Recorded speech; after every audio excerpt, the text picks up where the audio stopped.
Шатырдағы әйел. Авторы Қанат Тілеухан. Шырылдаған телефон тұтқасын көтеріп едім. Арғы жағында Айсамал ағыл-тегіл жылап тұр. Не боп қалды деген сұрағыма жауап бере алар емес. Өксігін тия алмай тұр. Құрман аға, тез келіңізші, мекен жайды WhatsAppқа жазып жіберем деп айтуға ғана шамасы келді де телефонын қоя салды. Бір қалада тұрсақ та немере қарындасымды көрмегелі қай заман. Өткенде Айнабұлақ шағын ауданынан несиеге бір бөлмелі пәтер алды деп естігем. Жеңгесімен соңғы рет сөйлескенде күйеуінің оңтүстік Кореяға жұмысқа кеткенін айтыпты. Лифтісі әлі іске қосылмаған 9 қабатты жаңа үйдің ең соңғы қабатына әрең көтерілдім. Есік ашық тұр екен. Айқай-шу, ұрыс-керіс байқалмайды. Бірі 4-ке, екіншісі 3-ке толған Дидар мен Дамир ойнап жүр. Ыдыс-аяқ жуып тұрған Айсамал мені көрген бетте бас салып құшақтап, солқылдап жылай бастады. Құрман аға, шешем ханымды ішіп бітті. Өзіңіз білесіз ғой, 10 жасымда әкемнен айырылысты. Кім көргеннің пәтерінде тұрдық. Соңғы кезде үйге неше түрлі еркекті ертіп келуді шығарды. Жұмыс істемейді, көршілермен ұрысады. Осыдан бір апта бұрын айфонымды ұрлап кетті. Пышақ сілтеп қорқытты. Содан кейін есікті ашпайтын болдым. Қайдан табатынын білмеймін, біреулерді осында жібереді. Ол белгісіз адамдар әкімдіктенбіз, полицияданбыз деп күндіз-түні кеп мазаны алады. Қастарында мамамның барын білем, ашпаймын. Ақыры болмаған соң полиция шақырамын деп қорқыттым. Бәрібір қоятын емес. Көршілерге барып, қызым үйден қуып жіберді. Жейтін тамақ беріңдерші деп қайыр тілеп жүр. Ринат бір достарымен Кореяға жұмысқа кеткен. Күнде қорқып жатамын. Алыста жүр ғой. Жолдасыма мына жағдайды айтқым келмейді. Бірақ ол онсыз да шешемнің қандай екенін біледі. Мамаң қазір қайда? Шатырда. Шатыры несі? Шатырда тұрады. Оның шатырда тұратынын көршілердің WhatsApp'тағы шатынан білдім. Біздің шатырда Карлсон әйел пайда болыпты деп күнде жазады. Қызы қаңғыртып жіберіпті деп мені де тілдеп жатады. Пәтерден шығудан қалдым. Тысқа шықсам, саусақтарын шошайтып бір-біріне мені көрсетеді. Бұл үй ипотека бойынша салынған ғой. Көбі өзіміздің қазақтар. Сөздері таусылмайды. Мазалағаныма ренжімеңізші, сізге айтпағанда кімге айтамын. Елден ұят болды. Мамамды алып кетіңізші. Айсамалды бұдан әрі тыңдап тұра алмадым. Шәй іш дегеніне қарамастан шатырға бір-ақ шықтым. Әпкем астына қысқы курткасын салып қойған. Бұрқыратып шылым шегіп отыр. Құрылысы толық аяқталмаған үйдің шатыры шаң-тозаң. Терезелері орнатылғанымен бір жерден жел уілдеп тұр. Әпкем менің келетінімді күтпегенмен, аяқ асты пайда бола қалғаныма таңдана қойған жоқ. Құрмашым-ау деп құшақтап бетімнен сүйді де. Сен аны Сушка шақырды ғой, я? Бұзылған неме. Күйеуі Кореяда, ал ол болса балаларын ұйықтатып тастап, жігіттеріне кетеді. Менің қоқыс жәшігінде жататын пакеттерден көз алмай қалғанымды аңғарып, Құрмаш, мені мұсырдан тамақ жеп жүр деп ойлап қалдың ба? Адамдар кейде қоқысқа байқамай ақша тастап кетеді. Мен ақша іздеймін. Айсамал үшін жұмысқа да шыға алмай қалдым ғой. Осы шатырда да қызым мен немерелерім үшін тұрып жатырмын. Сырттарынан қарап жүрмін. Желігін күйеуіме айтып қояды екен деп қуып шықты ғой. Анар, қалған әңгімеңді содан кейін айтасың, жинал кеттік. Қайда барамыз? Біздікіне. Жарайт, Гүлназ бен Гүлбахар үлкен қыз болып қалған шығар. Оларды көрмегелі қанша болды. Заттарым сөмкемде жинаулы тұр. Қолымда алам да кете берем деп, балаша мәз болып жинала бастады. Анар жылымды шие шегетін болыпты. 9-шы қабаттан түскенше 3 талын тартып тастады. Мен оның бірде-бір сөзіне сенгенім жоқ. Айсамалдың бейәдептілікке бармайтынын білемін. Осыдан жарты жыл бұрын әпкем түнделетіп 2-3 рет келіп кеткен еді. Әр келген сайын бұл жездең жақында үйленеміз деп бір еркектерді ертіп келген. Соңғы рет келгенде енді келуші болма деп қатты-қатты айтып шығарып салғанмын. Анар менен бар жоғы 2 жас үлкен бөле әпкем. 6-шы сынып оқып жүргенде біздің қолымызға келіп тұрды. Әжем марқұм бір түнде көшіріп алып келгенді. Анасы Шекер апай шешемнің туған әпкесі еді. Біздің ауылдан 50 шақырымдай жерде Қопа деген ауыл тұратын.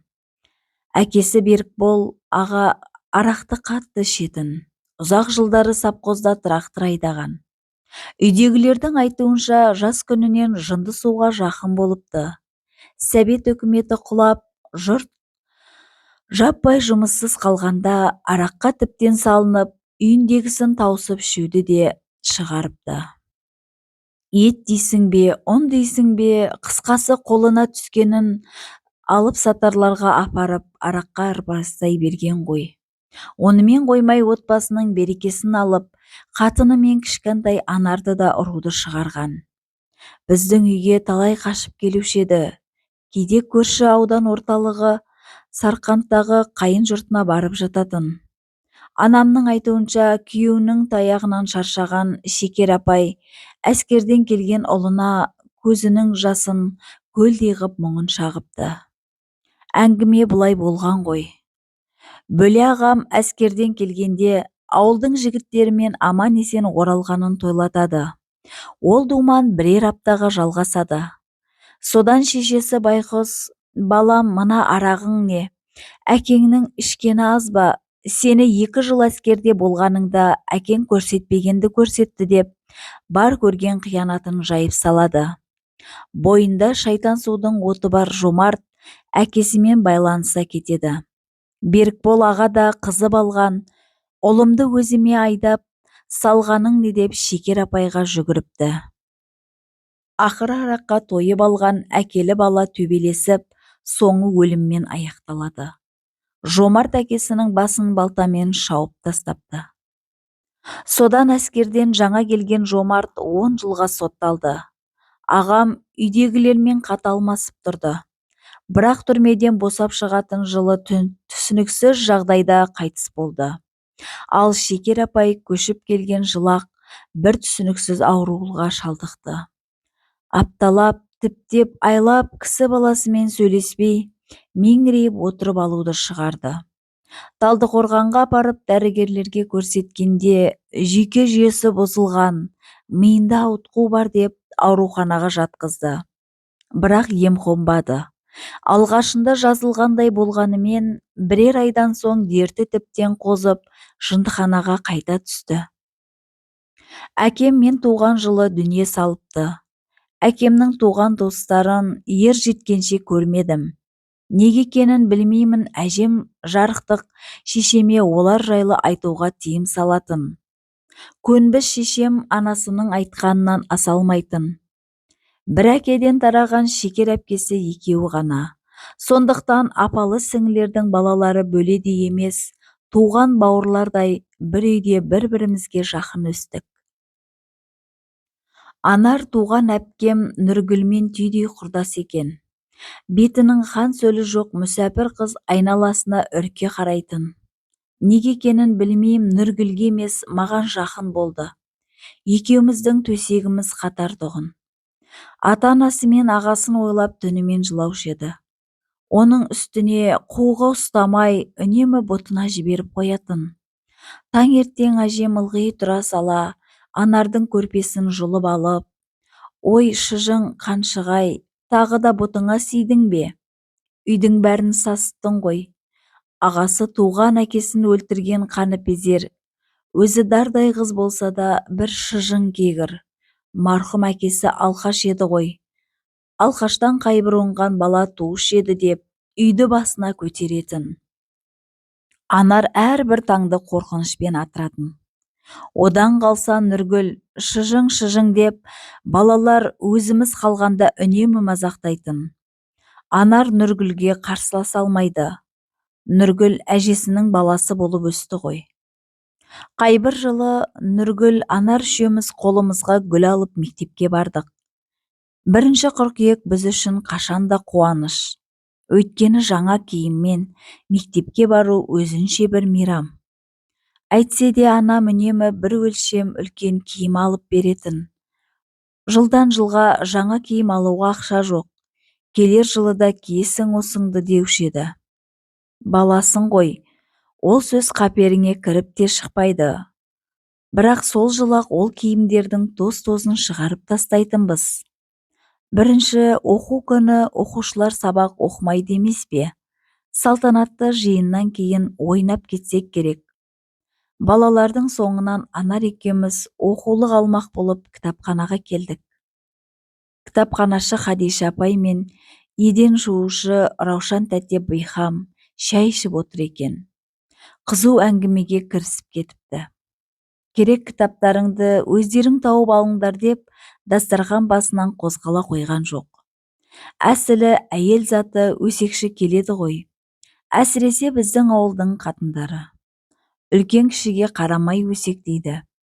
Әңгімелері бір үзілгенде көздері Анараға түсті. Байғұс қызай, биыл да анау Нұргүлдің ескі құсқысын киіп келіпті ғой. Нұрайша кемпір үйінде Анаржанды күң сияқты ұстайды дейді көрші қолаңдары. Жетім қыздың үкіметтен беретін жәрдемақысын өзіне жұмсаса қайтер еді. Балқиясының ұл қызын шырттай киіндіріп, бұл бишараны қалай болса солай мектепке жібереді. Хадиша апайдың бұл сөздерін Раушан тәте қамшы салдырмай қолдап кетті. Нұрайша, жетімнің үкімет беретін аз ғана жеміне жемсауымды толтырам деп ойлайма. Төрінен көрі жақын ғой. Неге балаларды бөледі екен? Балқия да шешесіне айтпай ма екен? Ол қатынға өз балалары ғана керек қой. Екі әйел енді шешімді сыбай бастады. Анам жайлы ғибадат сөздерді тыңдап тұра алмадым. Жүгіріп тысқа шығып кеттім. Артымнан Айнара да ілесті. Тоқта, Құрман, тоқта, дейді. 1 минутта кідірген жоқ. Үйге қарай асығып барам.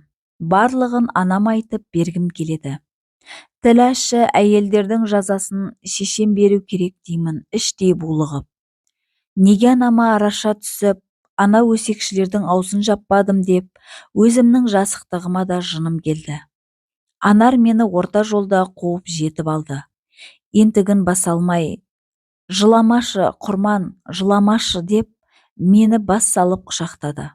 Анар, аналар айтқандай мамам жаман адам емес, саған жаманшылығы жоқ деймін даусым дір-дір етіп. Әрине, тәтем жақсы адам. Қазір өмір сүру қиын ғой. Ақшаны үнемдеу үшін, бізге тамақ алу үшін, маған Нұргүлдің формасын кигізеді. Онда тұрған ештеңе жоқ.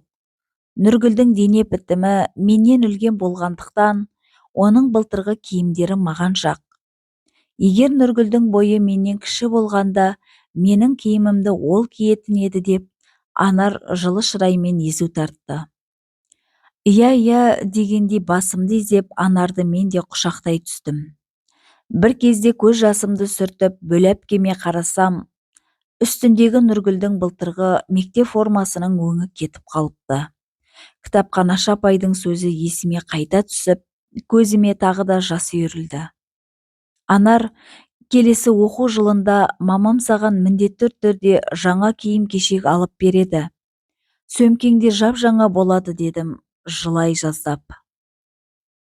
Әрине алып береді. Тек сен тәтеме кітапханадағы әңгімелерді айтпа. Айтпаймын деп өте бер. Әпкем мені тағы да құшағын алды. Көзді ашып жұмғанша оқу жылы да аяқталды. Мен 6-шы, Нұргүл мен Анар 8-ші сыныпта бітірді. Алда ең ұзақ жазғы демалыс.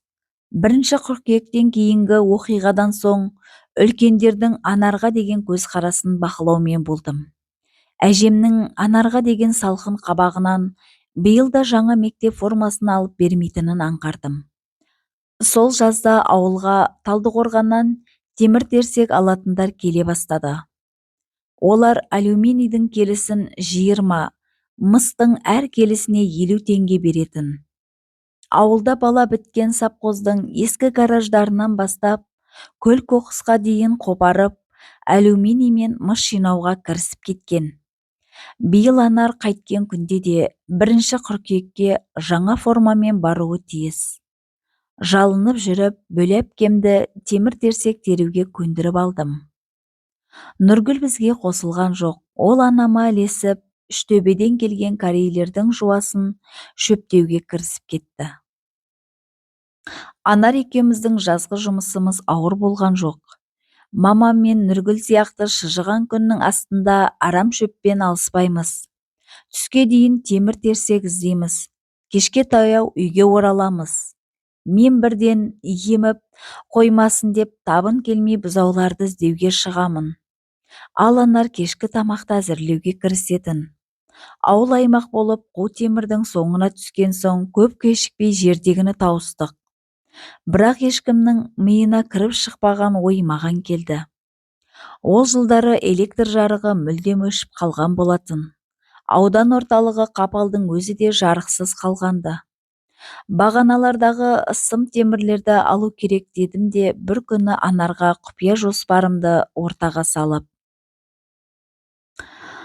Ол бірден келсе қоймады. Бәрібір сым темірлер бағанада бос ілініп тұр. Басқалар сыпырып кетпей тұрғанда алып алайық деп, қояр да қоймай ақыры көндірдім.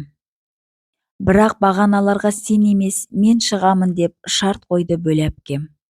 Ондағысы биіктен құлап, бір жерін жарақаттап алама деп алаңдағаны ғой. Менің ойым Анардың соры болды. Биік бағанадан құлап, жамбасын сындырды. Анарға ота жансүгірде жасалды. Онысы дұрыс жасалмай, Бибақ әпкем Талдықорғандағы облыстық ауруханада тағы да пышаққа түсті. Сол кезде жындыханада жатқан Шекер апай кенеттен дүние салды. Өз жанымен әуре болып жатқан Анар шешесімен қоштаса да алмады. Қара жамылған Анардың көңілін аз да болса көтеру үшін, оның жаңа мектеп формасы үшін жаздай темір терумен болдым. Үйдегі су тасып жүрген 2 дюрал алюминий плякты ұрлап алып, сатып та жібердім. Оным үшін шешемнен оңбай таяқ та жедім. Туған бауырымдай жақсы көретін бөлеме қуаныш сыйлай алмадым. Талдықорғанда ұзақ емделген Анар алдағы оқу жылына тағы да Нұргүлдің ескі киімін киіп барды. Анарды үйге ертіп келгенімде әйелім мен үлкен қызым жақтыра қоймады. Дастархан басында отырмыз. Кіші қызым Гүлбахар әр нәрсені бір айтып отырғаны болмаса, басқа еш қайсымыз тіс жарғанымыз жоқ. Келіншегім сәлден соң қыздарды ертіп басқа бөлмеге кетіп қалды. Анар қомағайланып тамақ ішіп отыр. Енді ғана байқадым, самайына ақ түсіп, көзінің астында ісік пайда болыпты. Үстіндегі киімі кір-кір, аяғында нәскиі жоқ. Анар, неге жалаң аяқ жүрсің деп сөз бастадым. Нәскиім жоқ деп ойлайсың ба? Аяғым ісіп кете береді, содан кейін аяқ киімім қысады. Әдейі шешіп тастағам. Шекесі тырысып, даусы шаңқ ете шықты. Бұрын білдей бір компанияның сәулетшісі едің, мына түрің не? Жанашырлық таныта сөйледім. Ақыл айтпашы. Еркімнің, бекер ажырастың. Жақсы жігіт еді, жұмысы үйі бар. Құрмаш қойшы, сен оның қандай екенін білесің ғой. Шешесінің сөзінен шыға алмайтын. Сараң болатын. Енем 10 жыл қу жетім деп өмірімді ойран етті. Айтшы, кім әке-шешесінің қалтасына салып жүреді. Енді еркіннен ажырасқалы міне 16 жыл болды. Неге қайта тұрмыс құрмадың? Қазір дұрыс еркек бар ма? Тауып берші. Қазір-ақ үйленейін. Сен менің басымды қатыру үшін үйіңе алып келдің бе? Тыныш отырып тамақтанайықшы. Жақтырмай қабағын шытып, көзін алайта қарады. Не айтарымды білмей тілімді тістедім де қалдым. Қарсы алдымда мүлдем басқа Анар. Мен білетін әпкем қайда? Менің адал ниетімді түсінер емес. Соншалықты өресі тар, көкбеттігі жоқ еді ғой. Өзімді иітіп отырған бір сүйкімсіз адамдай сезіндім. Орнымнан тұрып кетіп қалдым. Анар біраздан кейін барып дастархан басынан тұрып, екі Қытай ала сөмкесінен киім-кешектерін шығарып, мен отырған бөлменің ортасына шашып тастады. Үйдің ішін жайма базарға айналдырып жібергенін іштей жақтырмасам да, онымды білдірген жоқпын. Жыртылған, әбден кір болып кеткен киімдерін сұрыптап отыр. Біразын апарып кір жуғыш машинаның ішіне салып қойды. Тым еркін. Үстел үстіндегі Гүлназдың смартфонын шұқылап, бір музыка қосып қойды. Біраздан кейін диванға келіп қасыма жайғасты. Құрмаш, мені бұл өмірде ешкім шын жақсы көрген жоқ. Анар, қойшы болды, қиялы әңгіме бастамай. Өзің сияқты Нұргүл де жалғыз, күйеуінен ажырасып кеткен. 3 баласын асырап жүр. Әйтеуір пәтер жалдап болса да күнін көріп жатыр ғой. Сен бір айсамалға қарай алмадың, жүрісің мынау. Нұргүлге неге қарайласасың? Ал сен менің қызымның қолына 1000 теңге ұстаттың ба осыған дейін? Сені осы қалаға тартқан, жақсы жұмысқа орналастырған кім? Менің Жомарт ағамның достары. Осы әңгімеңді қойшы, егер мен өзім еңбек етпесем, Жомарттың достары баяғыда жұмыстан шығарып жіберер еді. Жүзімді суытып жақтырмай жауап қайырдым. Иә, бәріңе өзің жеттің. Өзің толдың. Сені бүгіннен бастап Мықтыбек деп айтамын. Көзі қанталап кеткен Анар кекете тіл қатты. Бағана ғана әпкемнің азған тозған өмірі жаныма батып еді. Енді мүлдем басқа күйдемін. Қызымның бағана айтқан сөзі рас боп шықты. Бұның бақытсыздығына өзгелер кінәлі екен. Өз өміріне өзі қас, ақылы таяз, кеудемсоқ есірікке қалай айналып кеткен. Көкірегімдегі уайым жоғалып, оған деген жек көрініш сезім бойымды билей бастады. Шекер тәтем жақсы адам еді. Өмірінің соңында ауыр індетпен күресіп дүние салған байғұс шешемнің атын мейірлене айтқанда көңілім босап кетті. Шешем сені өз қызындай жақсы көрді ғой. Иә, білем, сен де сондай болғансың. Ал анау қақпас кемпірді жеп көретінмін. Сен қаншық менің қызымды жұттың деп ұратын. Сонда менің не жазығым бар еді, Құрмаш, айтшы. Ой, сен де бір Анар, өткенді қайтесің бықсытып. Бүгінмен өмір сүрші, ол кез өтті кетті, әжем қайтыс болды. Өлген адам жайлы жаман айтудың қажеті жоқ. Құрмаш, сен білмейсің ғой, білмейсің. Ал мен оның маған неге өш болғанын білетінмін. Әкемнің де шешемнің де, Жомарттың да өліміне сол қақпас кінәледі. Ренжіме, сен енді бұл жолы таза қудың. Жоқ, соңына дейін тыңдашы. Бәрі сол кемпірдің келуінен басталды. Папам бір айдай ішпей жүрген. Әжем өзі арақ беруді сол жолы. Мамам шекер тәтем сияқты жуас емес еді ғой. Күйеу балаңызбен стакан соғыстырып отыруға ұялмайсыз ба деп ұрысты. Сосын ашуланып бөлмесіне барып жатып қалды. Содан кейін папам қарызға бір бөтелке арақ алып келді. Екеуі тағы да ішті. Әжем папама, анау қатыныңа не болған, тіпті жақтырмайды ғой. Күнде келіп жатқаным жоқ. Осы үйдің еркегі емессің бе, барып тұрғыз, дұрыстап шәй берсін. Алқаш деп сені адам санатына қоспайды деші. Құдайдың ризашылығы ерімнің қабағында дейтін қатындар қазір жоқ деп мамама қайрап салды. Содан айқай-шу басталды. Папам мамамды ұра бастады. Сол кезде Жомарттың да келе қалғаны бар емес пе? Әжем басқасы сайрай жөнелді. Жомарт-ау, мына Алқаш әкеңе қой демейсің бе? Байғұс қызымды өлтіретін болды ғой деп ойбайға басты. Сосын арғы жағын өзің білесің. Түнді ұйқысыз өткіздім. Дөңбекшіп жаталар емеспін. Анардың бағанағы әңгімесі кірпік айқастыруға мұрша берер емес. Ақыры күнде ұясынан көтерілді. Сол кезде ғана маужырай бастадым. Бірақ жұмысқа баруым керек. Жоқ, бүгін демалыс қой. Кеше күн жұма болғаны есіме түскенде мазамды алған ауыр ойлар ұйқыға жеңіліп, көзім ілініп бара жатты. Сол жатқаннан түсте бірақ ояндым. Әйелім кешегідей емес, қабағы шыңқы, тез жуынып кел, шәй ішкелі жатырмыз деді. Анар да жайдары. Душқа түсіп шыққаны көрініп тұр. Алайда кеше жуған таза киімдерін кимеген. Құрмашжан деп әдеттегідей атымды атамай еркелетіп, мен кетейін, қорықпа, шатырға бармаймын. Айсамалдың да мазасын алмаймын.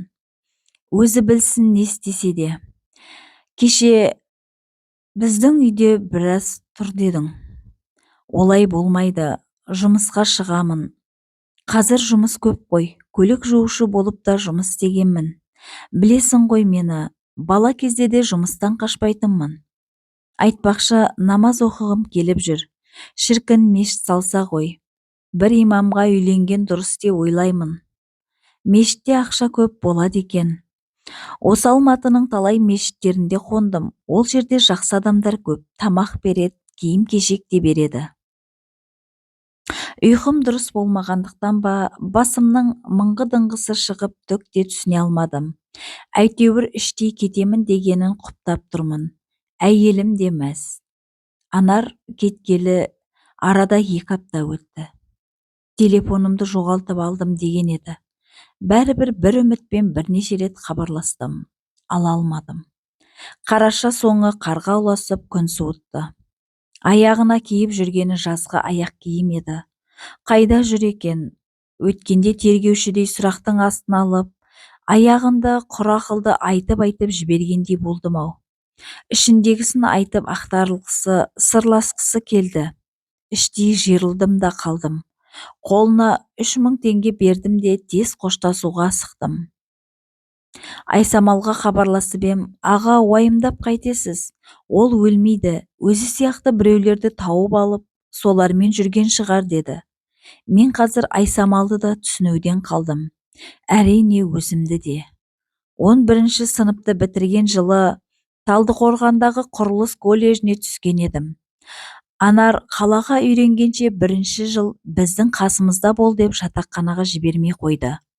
Жездем екеуі жарасымды жұп. Айсамал қуыршақтай сүп-сүйкімді бала. Еркін ол кезде аға лейтенант. Қаланың сыртындағы әскери бөлімде қызмет етеді. Жұмыстан кеш келетін. Әпкем екеуміз жездеге арнап тамақ әзірлейміз. Айсамал болысқандай болып жүреді. Анар екеуміздің әңгімеміз бітпеуші еді ғой. Назардан тыс қалып қалған кішкентай Айсамал балконнан қуыршағын лақтырып жіберіп, алып кел деп еркелеп жылайтын. 4-ші қабаттан жүгіріп түсіп әкеп бергем. Қуыршағыңды неге лақтырсаң, балконнан өзім секіріп кетем дедім. Секірме, сені кім көтеріп алып келеді? Менің шамам жетпейді.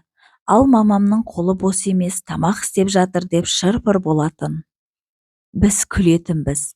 Ол бір тамаша күндер еді. 1-ші курсты жақсы деген бағаға аяқтағанмен колледжді өз еркіммен тастап Алматыға кетіп қалдым. Шешем ауырып жұмыс істеуіме тура келді. Анар мен Еркіннің айырылысқанын үйдегілерден естідім. Дәлірек айтқанда әжемнен. Анамның қалын білу үшін жұмыстан 2-3 күнге сұранып келген болатынмын.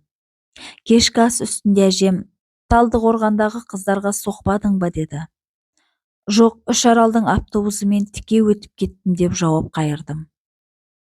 Анау Анар әпкең байынан ажырасып кеткен деп қойып қалды. Әжемнің сөзіне сене алатын емеспін. Сұраулы жүзбен анама қарадым. Қайта-қайта жөтеліп отырған анам да маған бұрылды. Тіл қатқан жоқ. Өкінішке қарай солай болды деген жазуды жанарынан оқыдым. Әпкең жұмысында бастығымен әуей болыпты, жатыры қағынған ғой, Алқаш әкесінің қарындасы Дидаку еді. Қан деген жібермейді екен ғой деп, әжем тағы да тыныш отырмай. тәбетім қашып орнымнан тұрып кеттім. Біз тұрып жатқан Шаңырақ ықшам ауданында жер үйлер ғана бар. Рысқұлов көшесіне шыққанда көп қабат үйлерді көріп, Анар қай шатырда тұрып жатыр екен деп ойлауды шығардым. Онымды түнеу күні әйеліме айтып ем, жындап кеңді іздеп Алматының барлық шатырына шығып жүрме деп күлді. Анар қыстың соңғы айы ақпанда бірақ табылды. Бөлім меңгерушісі Маргарита Сергеевна мені жылы қарсы алды. Психикалық сауықтыру орталығының аурасы ауыр екен. Дәрі иісі сіңіп кеткен дәліздерде адам қарасы көп емес. Тек медбикелердің жетектеуімен бір-екілі емделушілерді көзім шалды. Маргарита Сергеевна кәдімгі аурухананың дәрілеріндей жеке кабинетінде қабылдаған жоқ. Бір диван ғана тұрған арнайы бөлмеге алып келді. Сіз Анардың кімі болып келесіз деді сөзін бастады. Інісімін. Туған? Жоқ, бөлесімін. Медбикелер сөмкесінен сіздің визиткаңызды тауып алыпты. Осыдан 2 апта бұрын бізге өте ауыр жағдайда түсті. Көше кезбесіне айналып кеткен ғой.